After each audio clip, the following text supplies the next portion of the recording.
I married Ryan 3 weeks after my college graduation. 3 weeks. My mom cried at the wedding, and not in a good way. Looking back, I get it. I was 22, barely old enough to rent a car, and I was promising forever to someone I'd known for less than 2 years. Everyone said we were making a mistake. Turns out, they were wrong. But it took me 5 years and a series of impossible coincidences to figure that out. Before I continue, please subscribe, like, and comment where you are listening from. I met Ryan during my junior year at University of Michigan. He was a senior studying mechanical engineering, and we literally ran into each other, like, physically collided, outside the library. I dropped my coffee, he dropped his laptop bag, and we both spent 10 minutes apologizing and cleaning up the mess. He asked for my number to make sure I didn't sue him for the coffee burns. I laughed. We went on our first date 2 days later. It was intense from the start. Not in a toxic way, just in that all-consuming way where you can't stop thinking about each other. We spent every free moment together. When he graduated that May, he got a job offer in Detroit and turned down better offers in California and Texas because he wanted to stay near me. That should have been romantic. Instead, it planted the first seed of doubt. What if I was holding him back? What if he resented me later? When I graduated the next year, Ryan proposed on the same spot where we'd met. It was perfect and terrifying. My parents sat me down and asked if I was sure. My friends threw me a bachelorette party that felt more like an intervention. Everyone kept saying, "You're so young and there's no rush, and are you sure you know what you're doing?" I wasn't sure, but I loved him and he loved me, and isn't that supposed to be enough? We got married in a small ceremony in June 2018. I was 22. Ryan was 23. We moved into a one-bedroom apartment in Royal Oak and started our lives together. And almost immediately, I started wondering if everyone had been right. Nothing dramatic happened. That was almost the problem. I kept waiting for that married life feeling, that sense of certainty that this was right. Instead, I just felt young and confused. Ryan worked long hours as a junior engineer. I was trying to start my career in graphic design, freelancing, and taking whatever gigs I could find. We were broke. We ate pasta 4 nights a week. Our apartment had a leak we couldn't afford to fix properly, so we just put a bucket under it when it rained. My college friends were traveling, living in cool cities, dating casually, figuring out who they were. I was meal prepping on Sundays and arguing with Ryan about whose turn it was to do laundry. I started thinking, I got married too young. I skipped an entire phase of my life. I went straight from college to wife without any of the fun, messy, self-discovery stuff in between. The worst part? I couldn't talk to Ryan about it. How do you tell your husband you're not sure you should have married him? That you feel like you made a mistake that you're both now stuck with? So I kept it inside and convinced myself it was normal. Cold feet, but after the wedding. I threw myself into building my design business and tried not to think about the growing distance between us. 2 years into our marriage, my best friend from high school, Madison, came to visit.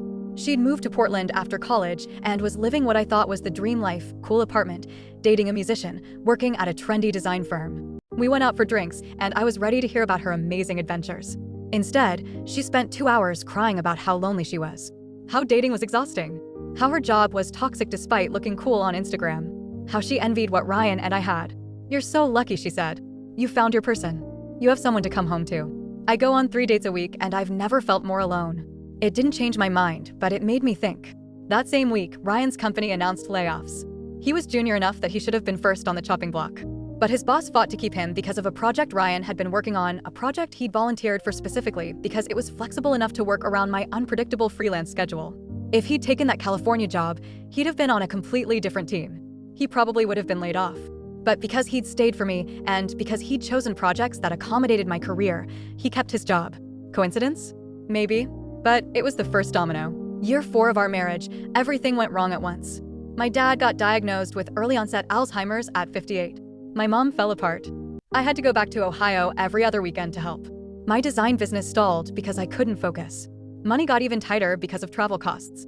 Ryan's mom got diagnosed with breast cancer the same month. She lived in Grand Rapids, 2 hours away, and needed help with appointments and recovery.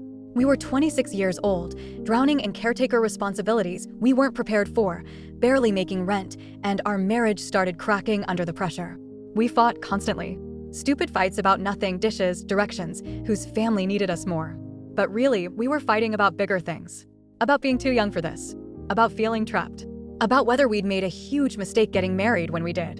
One night after a particularly brutal fight, I slept on the couch. I lay there thinking, if we'd waited to get married, we wouldn't be dealing with this together. We'd have broken up by now and moved on with our lives. We wouldn't be legally bound to each other during the worst time of both our lives. I Googled "too young to get married" at 3 a.m. Every article confirmed my fears. statistics about divorce rates for people who marry young, articles about how your brain isn't fully developed until 25. Think pieces about the importance of finding yourself before committing to someone else. I was convinced we were a statistic waiting to happen. Here's where it gets weird. Ryan's mom needed someone to drive her to chemotherapy appointments. My mom needed help with my dad's doctor visits. We couldn't afford to both take time off work.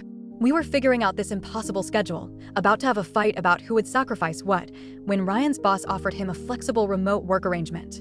This was 2022, post-pandemic, but Ryan's company had been pushing everyone back to the office. The flexible arrangement was rare. Ryan got it because of that same project from the layoffs, the one he'd only worked on because of my schedule. His boss remembered Ryan had family stuff and approved the flexibility.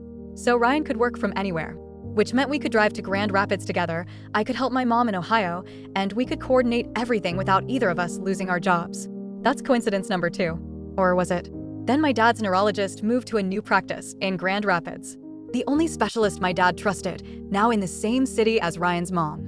We could coordinate appointments, make one trip instead of 2, save money on gas and hotels. What are the odds?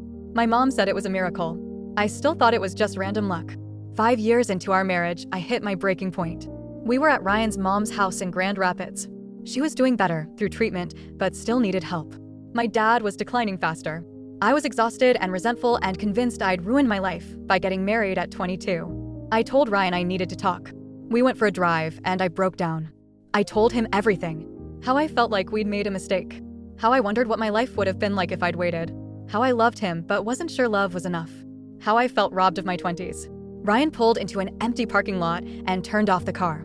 He was quiet for a long time. Then he said something that changed everything. "You know what I think about," he said. "I think about how if we'd waited, we wouldn't have made it. If we'd dated longer, done the long-distance thing when I moved for work, we probably would have broken up. The distance, the stress of early careers, the temptations, we wouldn't have survived it." He took a breath. "And then when your dad got sick and my mom got sick, we would have been exes who couldn't help each other. You would have gone through that alone. I would have gone through that alone. Instead, we had each other. But what about everything we missed?" I asked. "The freedom, the adventures, the figuring ourselves out? We figured ourselves out together," he said. "And yeah, we missed some things. But we didn't miss the things that matter. We didn't miss being there for each other during the worst times. We didn't miss building something real." He showed me something on his phone, a calendar alert from 3 years ago.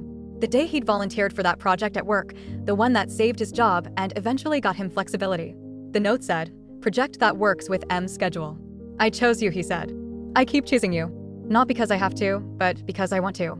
And yeah, maybe we got married young. Maybe we did it backwards. But I don't think it was a mistake. I think it was exactly what we needed to do." After that conversation, I started paying attention. Really paying attention. I looked back at the past 5 years and saw a pattern I'd been too focused on my doubts to notice. Every time something went wrong, something else went impossibly right at exactly the moment we needed it. Ryan's job flexibility came exactly when we needed to help our parents. The neurologist moved exactly when we needed to consolidate trips. The layoffs that should have destroyed us happened right after Ryan had positioned himself in the right place. But it wasn't just big things. The month we couldn't make rent, a design client I'd forgotten about from 2 years ago reached out with a big project. The week our car broke down, Ryan's coworker sold us his old car for half of what it was worth because he had a good feeling about us. When my laptop died during a crucial project deadline, Ryan's company gave him an old one they were getting rid of, coincidentally, the exact model I needed for design work. My mom called it divine intervention. My friend Madison called it karma. Ryan called it dumb luck. I started calling it something else, fate. Not in a magical, everything happens for a reason way, but in a we made a choice that set us on a path, and that path kept opening up in ways that only worked because we were on it together way. If we'd waited to get married, Ryan wouldn't have turned down that California job. He'd have been on a different team, gotten laid off, and not been available when our parents got sick. I wouldn't have had his support during the hardest time of my life. We'd have probably broken up during the stress. If we'd dated longer before committing, we wouldn't have had the shared foundation when everything fell apart. We'd have been people who weren't ready for serious when serious became unavoidable. We got married young. Too young, according to everyone. But that too young marriage was the only thing that made the impossible logistics of our mid-20s work. It was the foundation that held when everything else shook. I stopped looking at our marriage as something I settled into too early. I started seeing it as something I was lucky to have when I needed it most.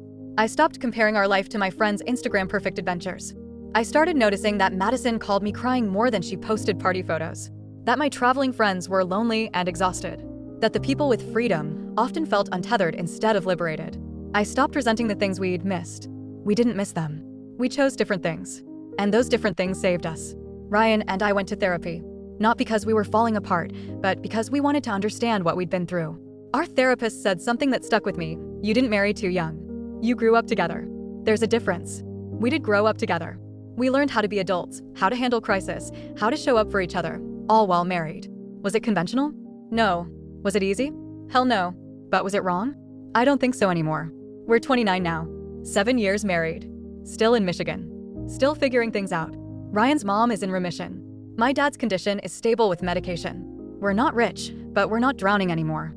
We bought a small house last year, nothing fancy, but it's ours. My design business is actually doing well.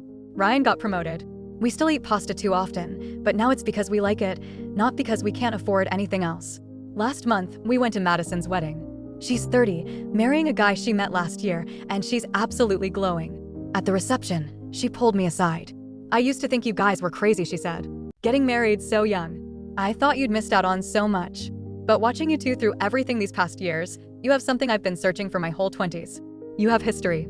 You have proof that it works. It almost didn't, I admit it. But it did, she said. That's what matters.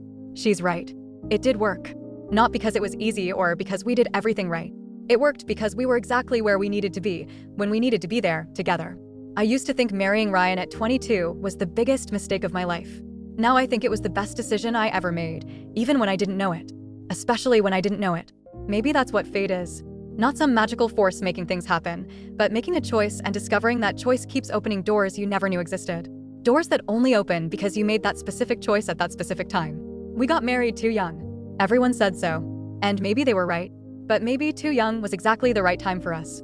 Sometimes the worst timing is actually perfect timing in disguise.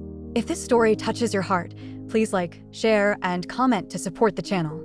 Backhand index pointing right subscribe so you never miss the next chapter of stories that matter.